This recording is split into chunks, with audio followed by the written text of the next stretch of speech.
वालेकुम dear student, welcome to my channel easy math Ghulam Mustafa. एक नई वीडियो और नए टॉपिक के साथ आप लोगों के सामने हाजिर हूँ।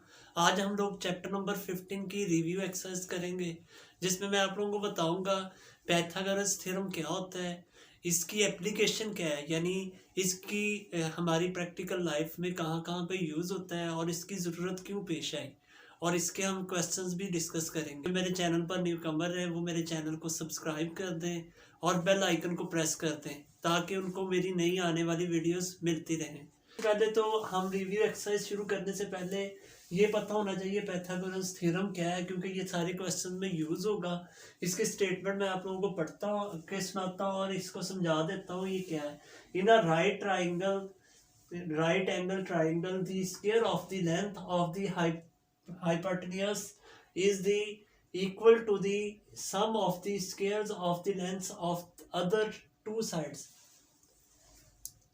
तो इसमें देखें, एक सबसे पहली बात जो की जा रही है वो राइट एंगल ट्राइंगल की जा रही है। सबसे पहले तो आपको ये पता होना चाहिए राइट एंगल ट्राइंगल क्या होती है।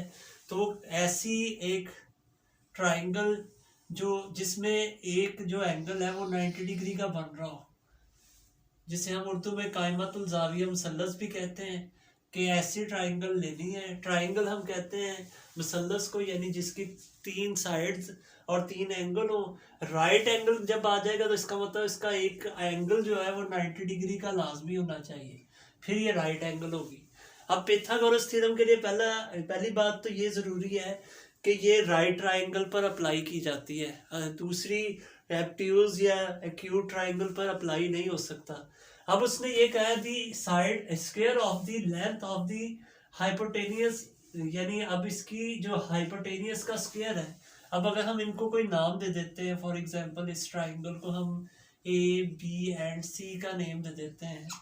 ए के सामने वाली साइड स्मॉल ए, बी के सामने वाली साइड स्मॉल बी और सी के सामने वाली साइड स्मॉल सी कह देते हैं। तो याद रखिएगा, जो 90 डिग्री के बिल्कुल सामने अपोजिट साइड पे जो चीज़ बन रही होती है उसको हाइपोटेनियस कहते हैं। वो यही कह रहा है हाइपोटेनियस की लेंथ का स्केयर ले, यानी अगर हम सी का जो स्केयर ले लें वो किसके इक्वल होगा। देखें, वो इक्वल होगा किसके, sum of the squares of the length of the other two sides. Other two sides के जो स्केयर के सम के, यानी अगर हम सी के अलावा बाकी 2 साइड्स का स्केयर करके प्लस करें तो ये इसके इक्वल होगा। या इसको हम इस तरह भी लिख सकते हैं, हाइपोटेनियस का जो स्केयर होता है वो इक्वल होता है perpendicular square plus base square. या अगर इसको सादा अल्फाज में कहा जाए तो याद रखिएगा, पाइथागोरस थ्योरम ये कहता है कि अगर एक राइट ट्राइंगल हो, उसकी जो ऐसी साइड जिसकी लेंथ बाकी दोनों साइडों से ज़्यादा बड़ी है। अब देखें, हमें इन तीनों साइड्स में से सबसे बड़ी साइड जो नज़र आ रही है वो ये है। इसका जो स्केयर होता है वो हमेशा बाकी दोनों साइड्स के सम के स्केयर के इक्वल होता है। ये बात याद रखिएगा। ये तो पाइथागोरस थ्योरम हो गया। एक आपके लिए और मैं बात बताता चलूँ, ये इसका कन्वर्स भी पूछ लिया जाता है कभी कभी। कन्वर्स असल में क्या होता है, वो मैं उलट, यानी उलट का मतलब ये है कि अगर एक तो बात उसने ये कह दी है कि अगर राइट ट्राइंगल है तो उसमें ये वाला रूल अप्लाई होगा। अब कन्वर्स देखें, अगर उलट इस चीज़ को पढ़े तो ये है कि अगर किसी ट्राइंगल में हाइपोटेनियस का square base square plus perpendicular square के इक्वल हो तो फिर हम कह सकते हैं वो जो ट्राइंगल होगी वो हमेशा राइट ट्राइंगल होगी। यानी जिसमें भी ये कानून अप्लाई हो रहा है, थ्योरम अप्लाई हो रहा है, हम उस ट्राइंगल को राइट ट्राइंगल कह सकते हैं। और जिसमें भी ये कानून फॉलो नहीं होगा वो राइट एंगल ट्राइंगल नहीं होगी। इस तरह हमें कुछ क्वेश्चन दे दिए जाएंगे, हमें कहा जाएगा चेक करेंगे ये राइट ट्राइंगल है या नहीं।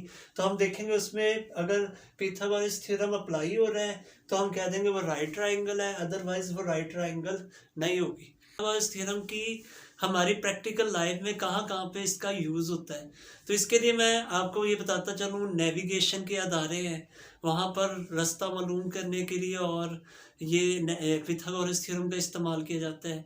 इसके अलावा फ़र्ज़ कर लें अगर मैं एक जगह पे खड़ा हूँ और एक हाइट पर एक शख्स है, तो मैं देखना चाहता हूँ मेरे से उस तक का जो डिस्टेंस है वो कितना बनता है। इसके लिए भी हम पाइथागोरस थ्योरम का इस्तेमाल करेंगे। अगर दो इसी तरह बिल्डिंग्स हैं, उसके दरमियान में भी अगर हमने उनकी हाइट्स अगर हमने मापनी हो तो वो कितनी है, वो भी हम इसी के ज़रिए। इसी तरह अगर फर्ज कर लें एक कंस्ट्रक्शन एरियाज़ में पिथागोरस थ्योरम का बहुत ज़्यादा यूज़ होता है। जैसे आप देखें एक मकान अगर बन रहा है, तो अगर एक मज़दूर ने सीढ़ियाँ बनानी है, वो स्लो फॉर्म में होंगी, उसने देखना होगा कि इसका डिस्टेंस कितना है, यानी इसकी लेंथ कितनी होनी चाहिए, वो भी पाइथागोरस थ्योरम को यूज़ करेगा।